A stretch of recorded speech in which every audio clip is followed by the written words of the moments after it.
Hey guys, my name is Kelly Dale and I'm owner of Off the Beaten Path located in Forest City, North Carolina. Today we're going to put our needles down and pick up a beading wire and our crimp pliers. We're going to get back to basics a little bit, but not really basics. It's a little more advanced basics. We're going to make a beautiful bracelet today that looks like little pearl flowers. Now, my mother-in-law was the one who kind of played with this idea and she has made tons of these cute little bracelets. So I thought these would be something fun to show you guys because they're really simple compared to, and they don't take a lot of time compared to some of the other things that I do. So I thought it would be a good little break for you guys to give you something new to do. Now, everything that you see today is on our Etsy shop. There's a few materials that may be hard for you to find, so we do carry those in our shop, as well as we'll have kits for this in our Etsy shop after this video is online. So I'm going to go ahead and show you the samples, and so that way you can kind of see what you need. So let's get started. This is the bracelet I'm going to show you how to make today. As you can see, they look like cute little flowers, and I just love this one. There is this one that's going to be a kit. This is the multicolored one that I think is really cute. And then there is a black and white one. Now, as you can see, just kind of looking at these, some of these don't lay very well when they're flat. But once they're rounded out and you wear them, they lay perfect, exactly like you want them. So to do this, what you're going to need, and I'm going to show you just a plain one. I'm not going to show you the multicolored one today.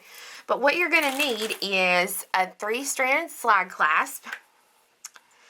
You are going to need some of these 3-hole daisy spacers. Now, these little daisy spacers are about 3/4 of an inch long. And they are going to go in between each section of our flowers.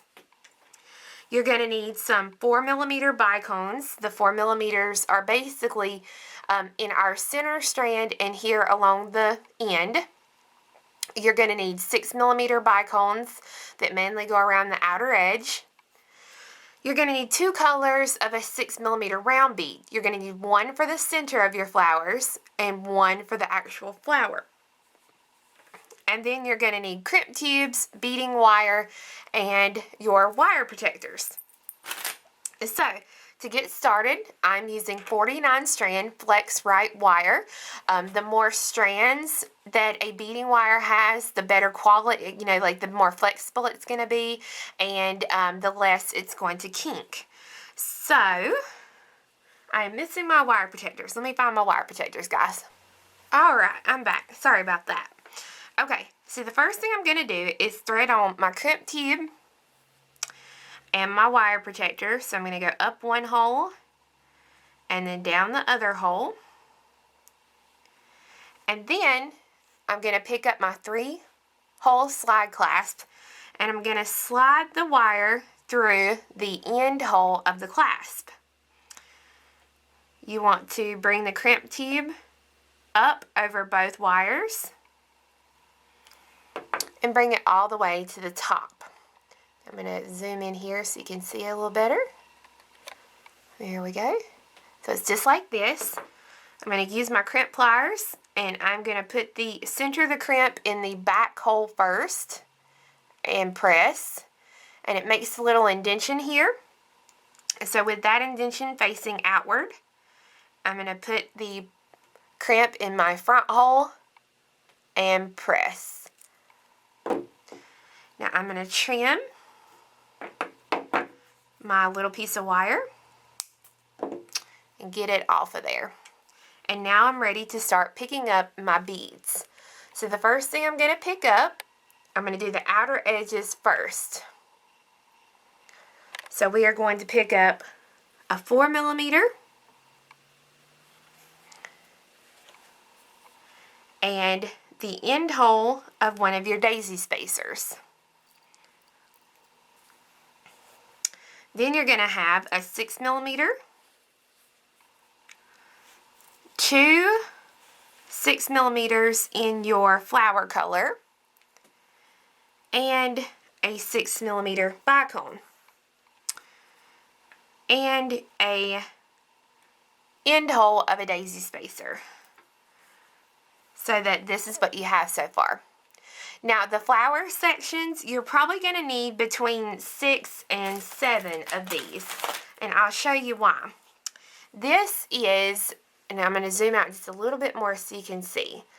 This one has 6 flowers. This one has 7 flowers.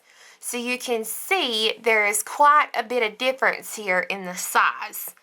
The 6 is too tight on me. The 7 is pretty loose on me. So it may be that once you kind of get your outer edge threaded on here, it may be that you want to go back and add an extra 4mm on each end, or just add a few extra beads here on the end, so that if you need in between this and this size, you'll have it. Now I've got on one, I wear a 7-inch.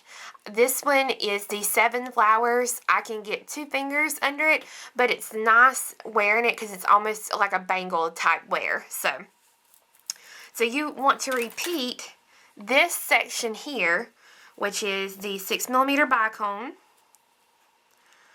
2 6mm rounds, a 6mm bicone, and a spacer, a 3-strand spacer. You want to complete this until you have the desired amount of flowers that you want. Once you add your 7 sections or your desired amount, you're going to pick up a 4mm to finish off the end. I'm then going to pick up my crimp tube and my wire protector. So I'm going to go up one side, down the other side. Now I'm not going to take my clasp apart. I'm going to come around to the end, make sure that I put it on the same hole here at the other side. I'm going to go back through that crimp tube again.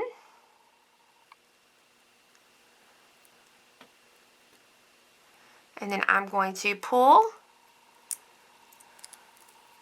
until my beading wire reaches the crimp tube. Now you're going to crimp the end here just like we did on the other side. So we want to put it in the back hole first.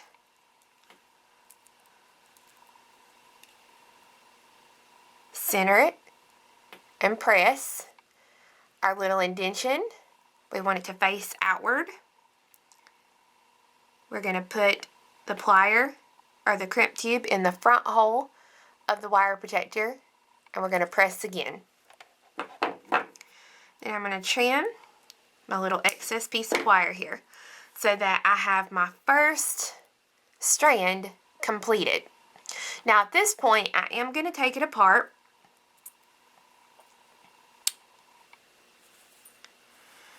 Because I have my beading wire or my holes attached to each end so that I can take it apart if I want to. If you don't want to, that's not a problem. Just clasp it back together so that you can work with it. So I'm going to take my second beading wire. We do not do the middle yet. We do the middle last. So I'm going to pick up the crimp, the wire protector,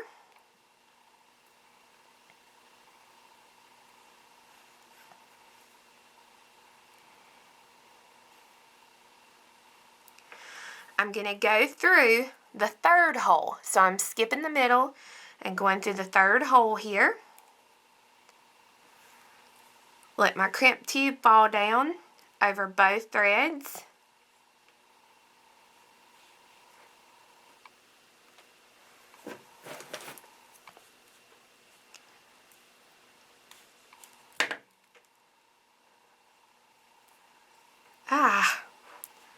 See, this is what happens when you get in a rush and try to hurry up. You just end up messing it up.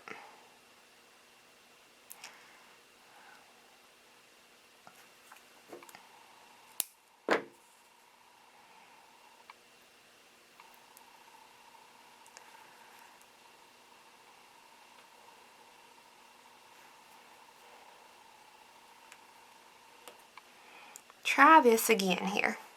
Okay. Going through the third hole.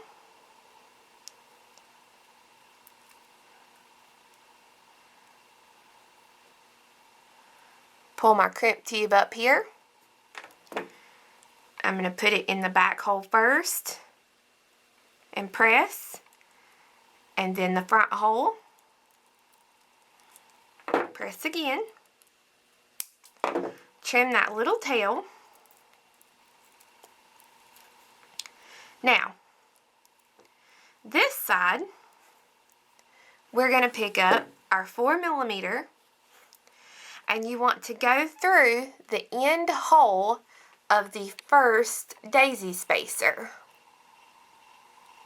So skip the middle hole and go through the end hole of the daisy spacer, so that this is what you have so far on the end. Now, this side is just like the other side. You're going to pick up a 6mm bicone, 2 6mm round pearl colors, and a 6mm bicone.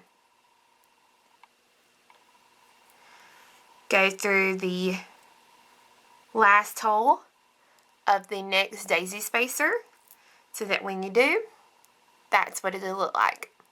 So we're just going to go around the bracelet, picking up our 6mm bicone, 2 6mm flower colors, and a 6mm bicone, and go through the next hole of the daisy spacer, the last hole.